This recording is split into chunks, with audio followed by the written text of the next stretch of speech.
Nah, ekspektasinya dovish. Cuman kalau lihat tone sekarang berlanjutnya lagi Middle East conflict. Nah, ini nadanya lebih hawkish. Nah, jadi pelemahan rupiah itu akan berlanjut kembali gitu. Nah, yang sudah-sudah secara historis kalau pelemahan rupiah itu selalu dilanjutkan oleh capital outflow dan juga impact-nya juga ke ke bottom line perusahaan. Nah,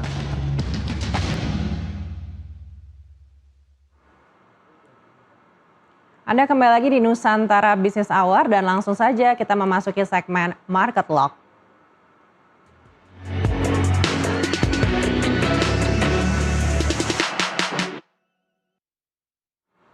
Kita ulas kembali posisi IHSG di sesi sebelumnya. IHSG ditutup melemah pada penutupan perdagangan sesi pertama Jumat terkoreksi 1,75% ke level 6.204. Hingga siang tercatat volume transaksi mencapai 23,1 miliar lembar saham dengan nilai transaksi sebesar 10,4 triliun rupiah. Frekuensi perdagangan tercatat sebanyak 1,4 juta kali transaksi dan dari keseluruhan saham yang diperdagangkan 89 saham menguat, 624 emiten melemah dan 252 saham lainnya stagnan.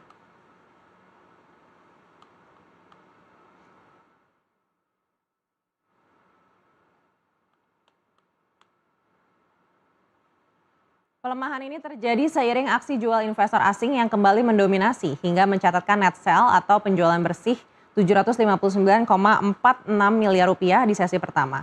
Berdasarkan indikator stokastik RSI, IHSG telah berada di area jenuh beli saat memasuki resistance di kisaran 6.300 hingga 6.340 sehingga koreksi yang terjadi hari ini tak terelakkan lagi.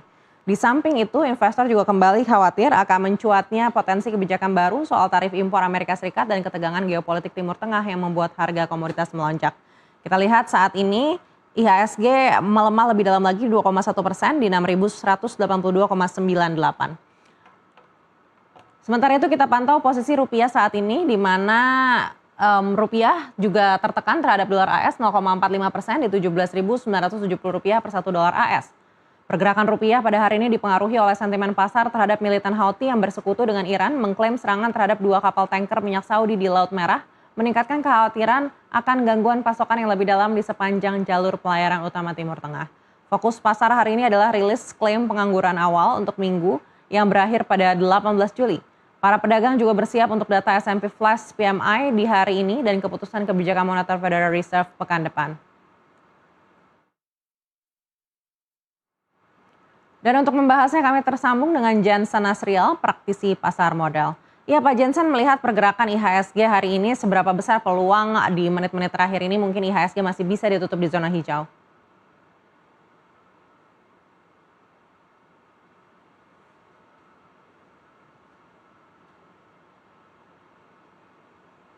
Pak Jansen? oh iya, mohon maaf Mbak Anneke, tadi masih mute. Em, Mungkin masih karena kan kita juga sudah mengalami kenaikan yang cukup signifikan ya. Tadinya di bawah 6.000 kan ya selama seminggu sebelumnya. Lalu juga sempat 6.200 sampai 6.300. Ya saya rasa juga koreksi yang terjadi untuk 2 hari 3 hari ini ya masih tergolong cukup wajar ya, walaupun masih dihantui oleh eh, apa em, konflik di Middle East yang saya rasa juga mungkin masih cukup panjang dan konsekuensinya juga itu bisa berdampak kepada rupiah terhadap dolar dan demikian juga dengan harga minyak. Nah itu yang saya khawatirkan, apakah ini berlanjut koreksinya merah sampai beberapa hari ke depan gitu loh Mbak Nete. Namun saya khawatirnya sepertinya ini karena nada dari the Fed Chairman itu sepertinya tone-nya itu hawkish ya. Jadi ada kemungkinan besar kita masih melanjutkan koreksi untuk 1 hari 2 hari ke depan banyak. Baik, namun kalau melihat di perdagangan hari ini kan melemahnya sudah di atas 2% Pak Jansen. Apakah support Iya. terdekat ini memang di 6.100-an atau kalau ternyata tetap terkoreksi di pekan depan ini mungkin bisa meninggalkan level psikologis 6.000-an? Nah, kalau misalnya menembus support berikutnya di 6.000, support berikutnya kan itu support berikutnya di kisaran 6.050, 6.070 ya. Kalau itu tembus itu probability-nya cukup besar ya ke arah 59 sampai 5.800. Nah, sepertinya walaupun begini, minggu sebelumnya itu kan sudah ada tanda-tanda inflow gitu ya, baik dari Sun maupun saham gitu ya ke Indonesia ya. Nah, tapi dampak dari konflik ini kan trickling efeknya itu kan ke rupiah dan harga minyak. Nah, ini yang saya khawatir singgahnya capital inflow itu mungkin malah hanya sementara dan bisa berlanjut menjadi capital outflow untuk beberapa hari ke depan. Nah, jadi kalau misalnya supportnya itu ditembus di 6.050 ke bawah itu udah pasti kemungkinan besar bisa mengarah ke 58, 5.800, 5.900 mana tuh. Baik, di sisi lain kita tahu tarif impor Amerika Serikat ini juga mengguncang pasar untuk kesekian kalinya begitu. Tapi apakah Anda lihat sentimen ini mungkin akan menyebabkan guncangan yang lebih besar lagi di pekan depan? Saya rasa yang paling besar itu adalah paling besar itu influence-nya itu adalah posisi The Fed gitu ya. The Fed kan dengan adanya Fed chairman baru kan itu ekspektasi market kan itu lebih dovish istilahnya kan. Kalau market itu kan kalau ekspektasi untuk Bank Sentral Amerika kan ada dua, dovish ataupun hawkish. Nah, ekspektasinya dovish. Cuman kalau lihat tone sekarang berlanjutnya lagi Middle East conflict. Nah, ini nadanya lebih hawkish. Nah, jadi pelemahan rupiah itu akan berlanjut kembali gitu. Nah, yang sudah secara historis kalau pelemahan rupiah itu selalu dilanjutkan oleh capital outflow dan juga impact-nya juga ke bottom line perusahaan. Nah, karena kan di saham itu kan pasti kita mencari efek yang less dominan karena faktor rupiah dan juga yang diuntungkan dengan adanya pelemahan rupiah gitu dengan kenaikan harga minyak. Nah, itu yang sektor-sektor yang kita harus perhatikan dari dampak ekspektasi tingginya suku bunga The Fed dan juga pelemahan rupiah. Nah, jadi saya rasa untuk saat ini lebih banyak didominasi oleh faktor posisi The Fed itu untuk kedepannya suku bunganya itu ekspektasinya kemana. Cuman kalau melihat sekarang itu saat ini lebih ke arah tingginya ekspektasi kenaikan suku bunga, Mbak Neta. Baik, jika memang The Fed ini ke depannya mungkin akan menaikkan suku bunga lagi, seperti apa ini akan mempengaruhi inflasi di Amerika Serikat yang juga nantinya akan menentukan inflasi global? Justru dengan dinaikkan suku bunga itu adalah untuk meredam laju inflasi Amerika Serikat, konsumen Amerika Serikat agar mengerem domestik konsumsinya. Itu harapannya itu. Nah, terlepas dari produktivitas ekonomi Amerika Serikat juga semakin produktif, semakin efisien gitu ya. Tetapi kalau untuk headline inflasi kan pasti tidak terlepas dari inflasi energi dan inflasi makanan. Maka justru dengan dinaikannya suku bunga itu adalah dalam upaya untuk meredam konsumsi domestiknya Amerika Serikat. Nah, jadi ini sebenarnya kalau berlarut-larut Middle East conflict seperti ini itu juga akan menjadi bumerang juga buat tidak hanya untuk ekonomi Amerika Serikat tetapi juga untuk pemilihan di midterm ya untuk di Amerika Serikat gitu di November ini gitu. Nah, jadi itu yang faktor saya rasa pengaruhnya dari dampak konflik Middle East ini, Mbak. Baik, ketegangan konflik di Timur Tengah ini kan juga memberikan volatilitas terhadap harga komoditas. Salah satunya harga minyak kita lihat ini sudah menguat cukup signifikan. Tapi di sisi lain harga batu bara justru berbalik arah malah melemah begitu. Anda lihat fenomena apa ini? Padahal kalau misalkan melihat komoditas utama kita batu bara ini kan mungkin saja kita diuntungkan kalau batu bara justru harganya meningkat seperti di beberapa hari yang lalu.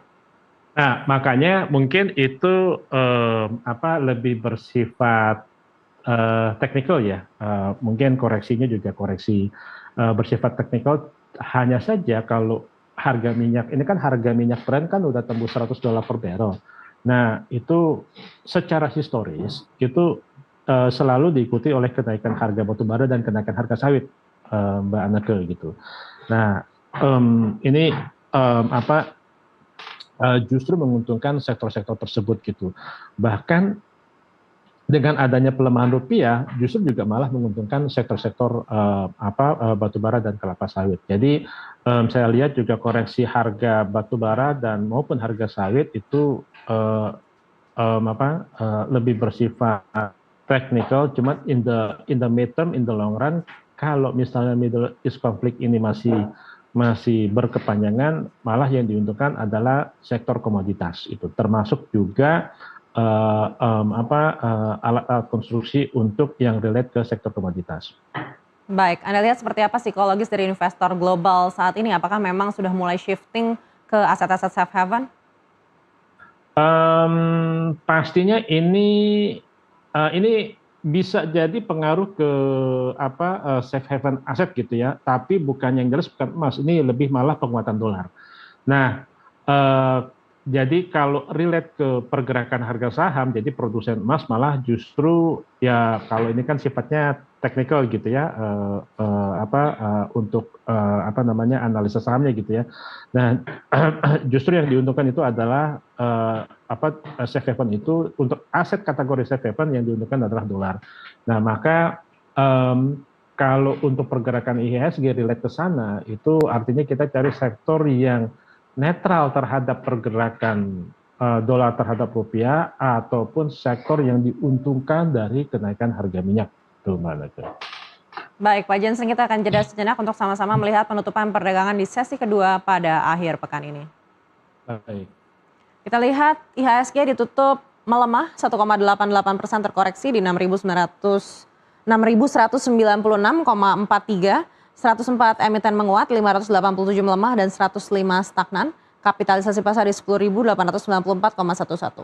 Kita kembali lagi ke Pak Jensen. Kalau kita melihat pergerakan saat ini dan juga sektor-sektor perbankan yang hari ini juga dilego asing, Anda lihat apakah kita bisa memanfaatkan momen ini untuk melakukan akumulasi buy di saham-saham perbankan yang mungkin secara valuasi ini juga murah, namun dilihat dari kinerjanya juga sebenarnya masih bisa diharapkan. Ya. Tadi kalau di penutupan kan itu ditarik gitu ya, jadi ada ada faktor buying juga cukup dominan di closing ataupun di pre-closing gitu ya.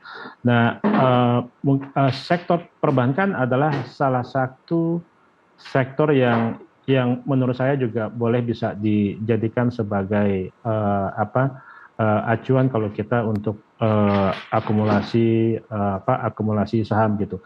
Tapi dengan catatan begini Mbak Anneke, dengan situasi Middle East yang ketidakpastiannya tambah tidak pasti, itu artinya kita buy and sell-nya itu kita nggak bisa lama-lama gitu. Jadi untung 2%, 3% lari gitu ya. Untung 2%, 3% lari. Jadi kalau kita mengambil prinsip hold terlalu lama dengan keadaan pertama memang fundamental kita bagus. Cuman kalau dengan kenaikan harga minyak kan itu juga pasti memberatkan APBN kita, pasti juga memberatkan daya beli konsumen kita gitu. Jadi disarankan sih kalau untuk pergerakan saham ataupun misalnya untuk referensi untuk akumulasi saham ya disarankan untuk 2 hari 3 hari ya, lebih kepada short term day trading gitu, belum cukup untuk bisa dijadikan sebagai holding yang cukup lama. Nah, sektor perbankan itu boleh misalnya saham-saham seperti favorit kami sih saham BBCA gitu ya, di level antara 58, 59 itu udah cukup menarik gitu. Atau juga sektor telekomunikasi, pilih di antara 3 tuh. Justru kan sektor telekomunikasi itu kemarin kan tiga operator itu kan itu membentangkan elang tuh yang 700 MHz sama 2,6 GHz. Nah, itu pilih salah satu di antara sektor telekomunikasi, dan juga manfaatkan momentum ini, day trade ini, short duration day trading itu di sektor batu bara itu boleh menarik gitu, seperti saham Tri Alam Resources yang dulu namanya Adaro Resources. Baik, saham perbankan dan batu bara bisa menjadi kunci untuk trading harian Betul. kita di perdagangan pekan depan. Sekali lagi terima Dan kasih Bapak Jason itu Nasrial. cukup diversifikasi enough gitu loh Mbak Nake. Baik, Jadi ada telekomunikasi, ada batu bara, ada perbankan. baik, baik. Sekali lagi terima kasih Pak Jason Nasrial sudah bersama kami kali ini. Sampai jumpa di lain Baik, kesempatan. ya terima kasih.